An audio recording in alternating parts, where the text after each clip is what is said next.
Fala, jovem, tudo certo?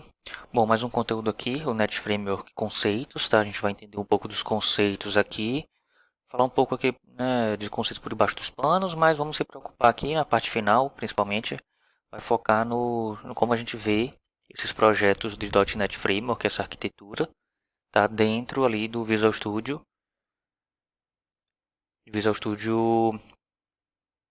2019. Beleza? Vamos nessa. Bom, começando aqui, isso vai estar dentro, de novo, né, dentro do nosso módulo técnico aqui da nossa grade do Bootcamp e dentro do .NET Framework MVC. Bom, o que seria esse .NET Framework MVC? Um componente integrado ao Windows que dá suporte à execução e ao desenvolvimento de aplicações XML e Web Services. Tá? Então a gente vai entender que isso tudo, né, é um facilitador. Nada mais é do que um facilitador. Então ele vai pegar e vai juntar tudo aquilo que a gente aprendeu, né, desde o básico, vamos pensar o Java lá atrás, na linguagem Java, na orientação a objetos. Tá? Aí a gente vai interligar esse back-end, aquele que era só o código, né, no console ali, tá? Como se fosse um chatbot, interação de chatbot. A gente vai interligar com o que a gente viu de front, tá? O que é HTML, CSS, JavaScript.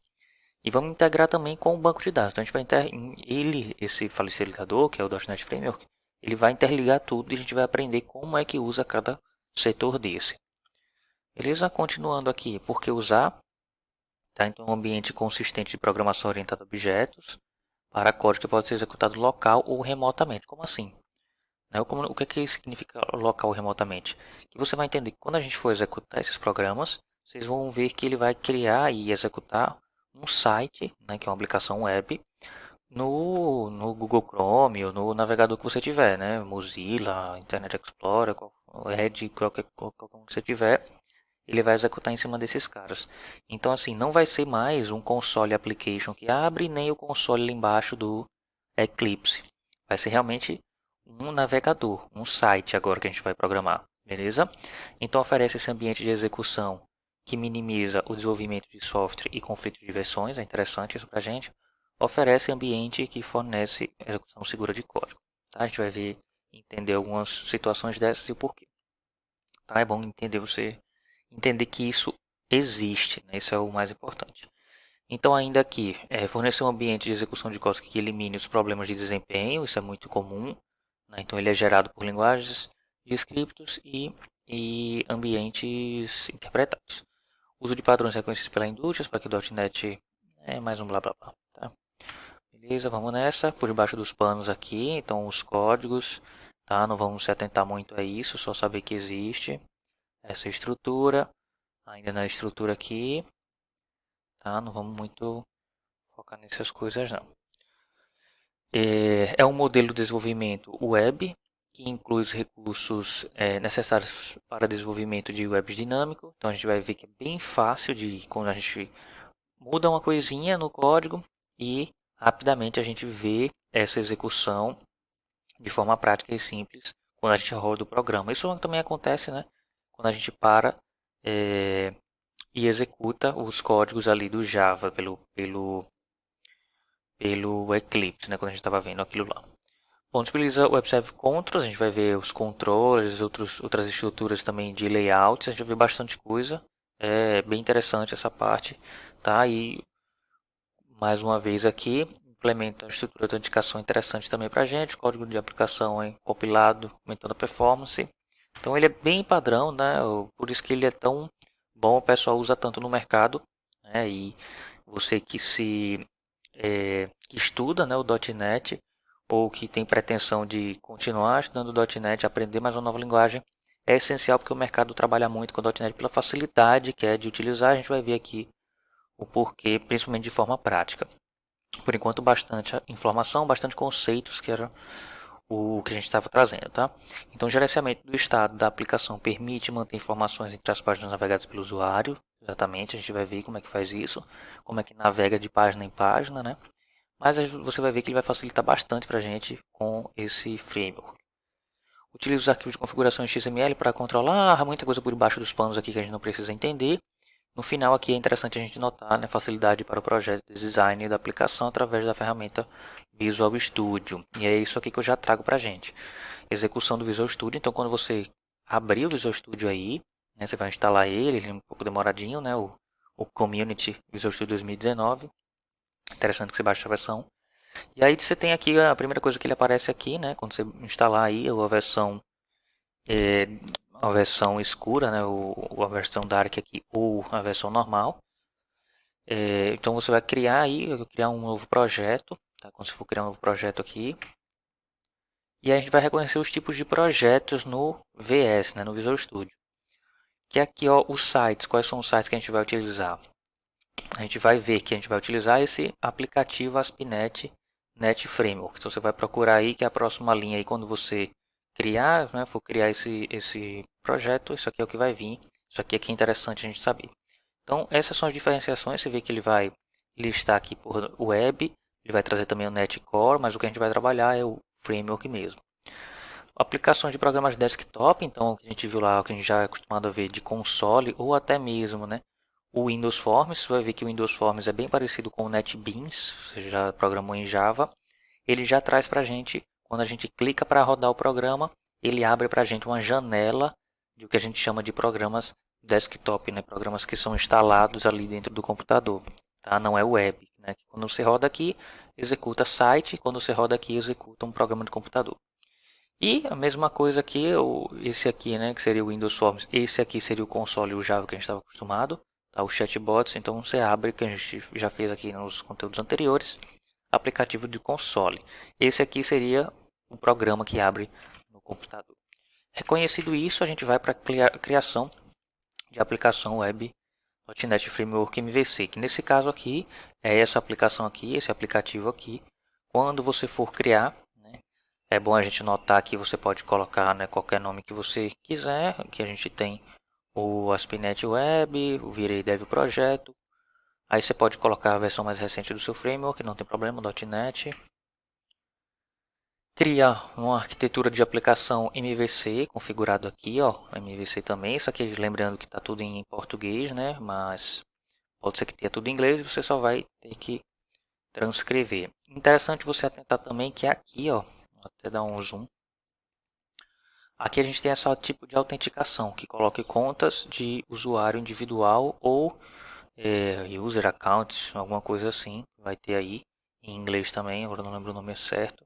Mas você altere para isso, porque isso vai trazer para a gente o que a gente quer, que é a interação direta com o banco de dados do próprio, o chamado, né, o banco de dados embedado aí do próprio .NET Framework. Beleza? Feito isso, a gente não precisa de nenhuma instalação externa de banco de dados, porque ele já vai tratar isso para a gente em forma de objetos, tá? Então eu vou detalhar mais para frente como é que vai acontecer, mas toda aquela visão de orientação a objetos, né, de transformar os objetos reais, né, ali em realmente objetos da programação orientada a objetos do Java, por exemplo, vai ser completamente aplicado aqui, principalmente quando a gente se trata de objetos em banco de dados com relação às tabelas, tá? A gente vai ver um deparo assim, que a gente já viu lá também quando a gente falou um pouco de banco de dados, mas vamos ver mais para frente. Então aqui você cria e ele vai trazer justamente essa arquitetura, que é o que você vai ver provavelmente. Então abra aqui o seu gerenciador de soluções lá de cá, que vai ter as pastas, um pouco diferente do que era no Java, no Eclipse, que a gente via do outro lado, né? Essas pastas aqui vão estar do lado de cá, você pode colocar onde você quiser, tá? Não tem problema não, mas é interessante que você veja que a gente tem esse gerenciador de soluções, para a gente vai estar trabalhando em cima dessa solução, tá? E em cima de vários projetos que podem ter essa solução. Então, uma solução tem, vou até dar um zoom aqui, uma solução tem um ou mais projetos. Esse projeto aqui é o único, né? Esse projeto é o do .NET Framework, então ele traz algumas pastas aqui que a gente vai entender aqui ao longo dos conteúdos, o que é que faz cada pasta dessa e tal, porque aqui é a parte final. Entendeu o que é o .NET, acabou aqui o nosso curso, acabou o nosso conteúdo, né? Então a gente já chegou na parte final aqui do nosso conteúdo do curso, que é aprender aqui o .NET e arquitetura. E feito isso, a gente vai executar aí esse projeto, né, aqui em cima, e aí você veja que você vai ou provavelmente instalar na instalação instalar na instalação, né?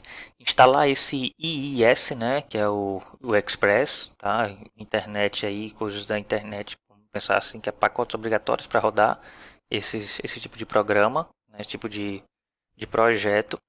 Então a gente vai fazer isso. Desculpa, rodar em cima do Google Chrome. Né? Você pode trocar para o seu aí. No seu navegador que você tiver aí. E você executa. Você vê que ele vai executar. Vou mostrar aqui. Ao executar o projeto é gerado um site, né, entre aspas aí também. Que é um server local. Então é o seu desenvolvedor local aqui, ó. O seu localhost. Isso aqui, né, seria um site real. Só que note que ele está no seu localhost, ou seja, isso aqui não existe na internet. Né? Se eu pegar esse localhost aqui note que para cada computador que a gente rodar, talvez seja uma porta diferente. Né? Isso acontece porque a gente está rodando isso localmente no nosso computador. Para rodar, né, ou seja, como é que eu coloco esse site aqui que ele gerou, né, que é um site normal aqui, inicial, né, do .NET de exemplo, e a gente vai trabalhar em cima deles mesmo. A gente vai alterar isso aqui. Colocar nossa cara, colocar layout, fazer realmente o que a gente precisa fazer. Mas até então, né, vamos entender aqui a princípio que a gente está trabalhando com internet e que esse site só está rodando no nosso computador. Para eu rodar, né, esse site, para eu fazer esse site rodar, hospedar nesse site num endereço, né, por exemplo, www.meusiteaspinet.com.br. Para fazer isso a gente precisa comprar um domínio, o buraco é mais embaixo. Então a gente não precisa entender como funciona esse depois.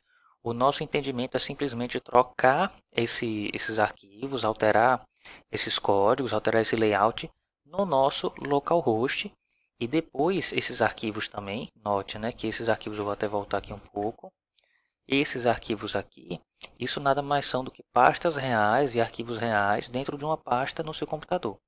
Então essa pasta, né, note que essa pasta e esses arquivos, a gente vai subir isso aqui como um projeto no Git. Né, e é assim que as empresas trabalham, em cima desses arquivos aqui. Então todos os desenvolvedores do projeto vão ter esses mesmos arquivos. E aí a gente vai trabalhar em cima de versões, né, dentro do site lá do repositório. Mas voltando, né, é isso aqui que a gente vai alterar. Então, é justamente essa parte desse site, a visão principal aqui, e a gente vai entender depois ali nas pastas o que quer dizer cada coisa. Indo além aqui, mas já chegando no final, né, desse conteúdo aqui, as vantagens do Web Forms, baseado na aplicação. Então, provê uma série de eventos suportados em vários servidores, é interessante isso. Facilidade para gerenciar o estado da informação, bem interessante também, principalmente para debugs, etc. Breakpoints, também que o Visual Studio é bastante completo, né, quando se diz respeito a breakpoints, debug, né, tudo isso. Ideal para pequenos times de desenvolvimento ou quem quer tornar vantagem, baixo número de componentes disponíveis. Bom, acho que era isso. Conteúdos complementares aí a gente vai ficar devendo, então não temos conteúdos complementares. Além dos que a gente já passou aí, que é o Macorati, né, o site dele, os desenvolvedores têm. E aí a gente se vê no desafio dos frameworks conceitos. Até mais.